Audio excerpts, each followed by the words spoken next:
पहली तस्वीर संभल के उस शिव मंदिर की है जहां 4 दिन पहले 46 साल बाद मंदिर खोला गया। अब इस मंदिर में रोज पूजा पाठ जारी है। मंदिर के आसपास से अतिक्रमण को हटाया जा रहा। वहीं दूसरी तस्वीर काशी की है जहां मुस्लिम बहुल इलाके में शिव मंदिर बंद पड़ा है जिसे खुलवाने की मांग हो रही है। तो तीसरी तस्वीर भी संभल की है जहां एक और राधा कृष्ण मंदिर को आज खोला गया। एक तरफ संभल में हरिहर मंदिर और जामा मस्जिद की लड़ाई फिलहाल अदालत में है, लेकिन अब उसी इलाके में अतिक्रमण हटाने के दौरान नए नए मंदिर मिल रहे हैं। 4 दिन पहले मिले शिव मंदिर पर सियासत थमी नहीं कि अब संभल में एक और राधा कृष्ण मंदिर मिला है जिसका ताला खोला गया तो मंदिर के अंदर तमाम मूर्तियां विराजमान है। देखिए यहाँ पर किस तरीके से जो मंदिर में नीचे जो ताक है वो देखिए वो आपको नजर आएगा। और ये जो सिपाही हैं ये देखिए पहरेदार इस तरीके से नजर आएंगे। ये बनाया जिसमें कारागार, ये कारागार है जहाँ भगवान कृष्ण कारागार में से निकल के बासुजी की ये आए थे। ये देखिए पूरी यात्रा कारागार से निकले थे ना जब और बाहर पहरेदार थे ये लोग, पहरेदार को निकाल के बासुजी के साथ ये देखिए ये पूरी यात्रा वृतांत जो है वो भगवान कृष्ण की वो यहाँ पे दिखाई गई है।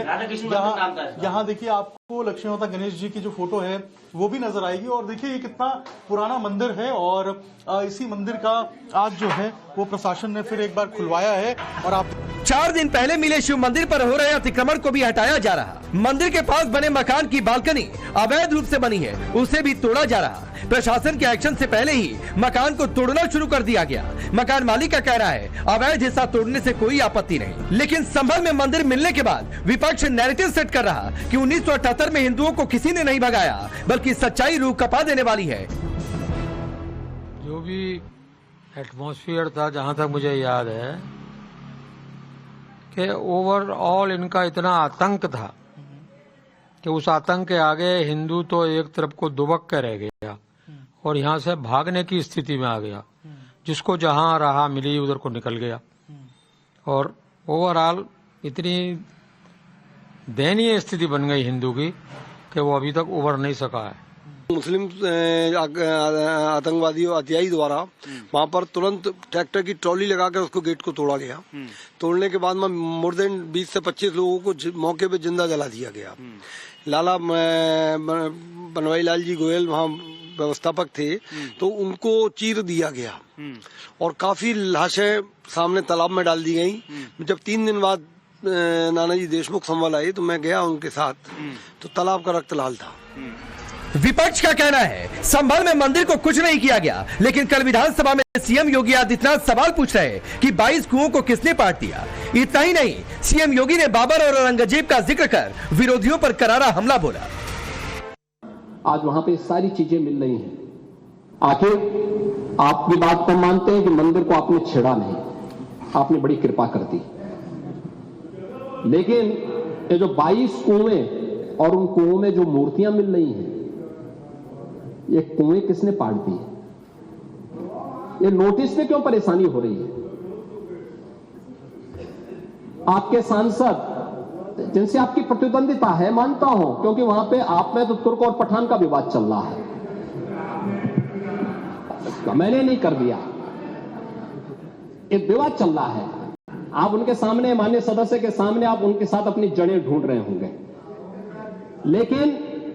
लेकिन ये सच्चाई है, ये सच्चाई है, क्योंकि ये तो है ही।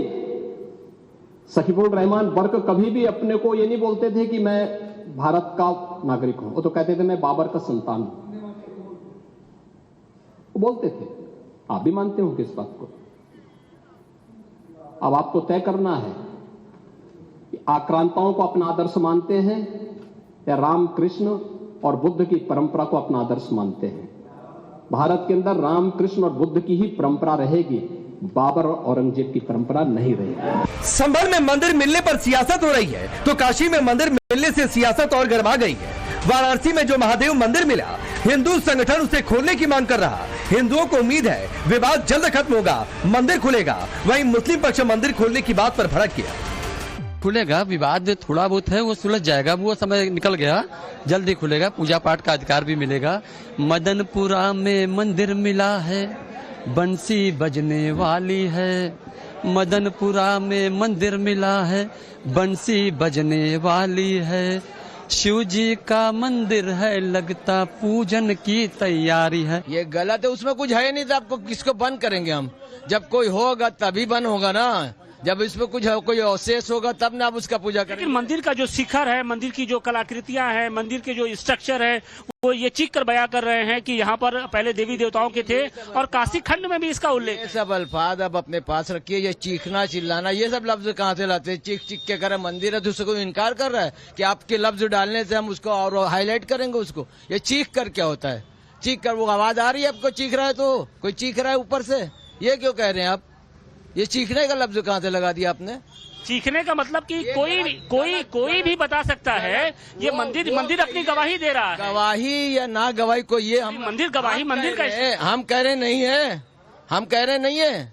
तो आप मान रहे हैं कि ये मंदिर है? तो मंदिर है तो फिर हम कह रहे हैं इसके मंदिर तो फिर मंदिर है तो उसको पूजा पाठ की इजाजत तो देंगे? इजाजत नहीं है वो, जब एक जमाने आप किस हैसियत से उसकी पूजा पाठ की इजाजत नहीं दे? भैया किस चीज से? आप किस हैसियत से आप जो चीज यथा स्थिति है उस इस बीच संभल की बात हो या फिर वाराणसी के मंदिर मिलने की बात, सियासत जमकर हो रही है। समाजवादी पार्टी आरोप लगा रही कि संभल में सरकार एक नया बाबरी मस्जिद विवाद पैदा करना चाहती है, तो वाराणसी में मंदिर मिलने को समाजवादी पार्टी देश का सौहार्द बिगाड़ने की साजिश बता रही है। विधानसभा में कैसे आदरणीय मुख्यमंत्री जी कह सकते हैं कि वो सीधे सीधे वो हरिहर मंदिर है? हम लोग शुरू से कह रहे हैं कि दरअसल संभल जो मामला है 2027 का एक नया बाबरी मस्जिद डिस्प्यूट पैदा करने का इस सरकार का बहुत ही सोचा समझा स्टेप है। खत्म करना चाहते हैं और इसी तरीके से ये देश को कमजोर कर रहे हैं। उन्होंने वो छोड़ी, उन्होंने ये भी कहा है कि भगवान विष्णु का 10वां अवतार संभल में ही पैदा होगा और ऐसा लगता है कि महर्षि व्यास ने पहले दिव्य दृष्टि संजय को दी थी और अब इन्हें दे दी। ऐसे में सवाल है कि बंधक बनाए मंदिरों का सच सामने आने से विपक्ष परेशान क्यों है? सवाल ये भी कि मंदिरों का सच सामने आने से देश का सौहार्द कैसे बिगड़ जाएगा? संभल में मंदिर विवाद को समाजवादी पार्टी क्यों बाबरी मस्जिद से जोड़ रही? सबसे बड़ा सवाल है यूपी में और कितने संभल हैं जहां हिंदू मंदिरों को बंधक बनाकर रखा गया है? ब्यूरो रिपोर्ट, टाइम्स नाउ नव भारत। समाजवादी पार्टी आरोप लगा रही कि संभल में सरकार एक नया बाबरी मस्जिद विवाद पैदा करना चाहती है, तो वाराणसी में मंदिर मिलने को समाजवादी पार्टी देश का सौहार्द बिगाड़ने की साजिश बता रही है। विधानसभा में कैसे आदरणीय मुख्यमंत्री जी कह सकते हैं कि वो सीधे सीधे वो हरिहर मंदिर है? हम लोग शुरू से कह रहे हैं कि दरअसल संभल जो मामला है 2027 का एक नया बाबरी मस्जिद डिस्प्यूट पैदा करने का इस सरकार का बहुत ही सोचा समझा स्टेप है।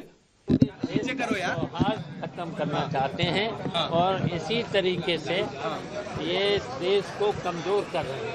उन्होंने वो छोड़ी, उन्होंने ये भी कहा है कि भगवान विष्णु का 10वां अवतार संभल में ही पैदा होगा और ऐसा लगता है कि महर्षि व्यास ने पहले दिव्य दृष्टि संजय को दी थी और अब इन्हें दे दी। ऐसे में सवाल है कि बंधक बनाए मंदिरों का सच सामने आने से विपक्ष परेशान क्यों है? सवाल ये भी कि मंदिरों का सच सामने आने से देश का सौहार्द कैसे बिगड़ जाएगा? संभल में मंदिर विवाद को समाजवादी पार्टी क्यों बाबरी मस्जिद से जोड़ रही? सबसे बड़ा सवाल है यूपी में और कितने